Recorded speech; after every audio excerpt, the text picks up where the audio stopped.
18তম শিক্ষক নিবন্ধনে মৌখিক পরীক্ষায় অংশ নেওয়া সব প্রার্থীকে সনদ দেওয়ার ঘোষণার দাবিতে আন্দোলনরতদের উপর জলকামান ও সাউন্ড গ্রেনেড নিক্ষেপ করেছে পুলিশ। এ সময় আন্দোলনকারীদের সঙ্গে পুলিশের সংঘর্ষ হয়। আমিনুল ইসলামের রিপোর্টে বিস্তারিত।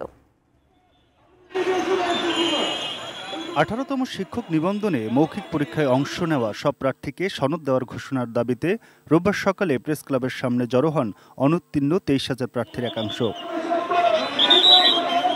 সকাল 11টায় প্রেস ক্লাবের সামনে থেকে অগ্রসর হতে গেলে আন্দোলনকারীদের আটকে দেয় পুলিশ। এ সময় পুলিশ সরে যেতে বললেও আন্দোলনকারীরা স্লোগান দিতে থাকেন।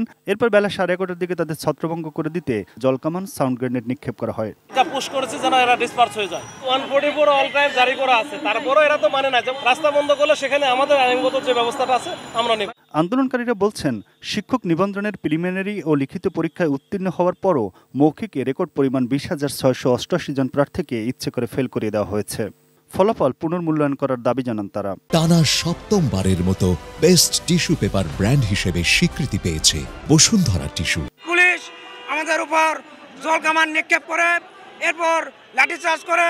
আমরা মূলত এসেছিলাম সরকারের কাছে এই দুর্নীতিবাজ এনটিআরসি যে সাংবিধানিক প্রতিষ্ঠান তার বিরুদ্ধে আমরা সোচ্চার হতে। এই দাবি নিয়ে প্রেস ক্লাবের সামনে দাঁড়াতে দিতে চায়নি পুলিশ। সেখান থেকে তাদের বারবার ছত্রভঙ্গ করা হলেও আবারও সেখানে আসার চেষ্টা করেন আন্দোলনকারীরা। এমন করেই বিকেল 3টা পর্যন্ত আন্দোলনকারীদের সঙ্গে পুলিশের এই ধাওয়া চলে।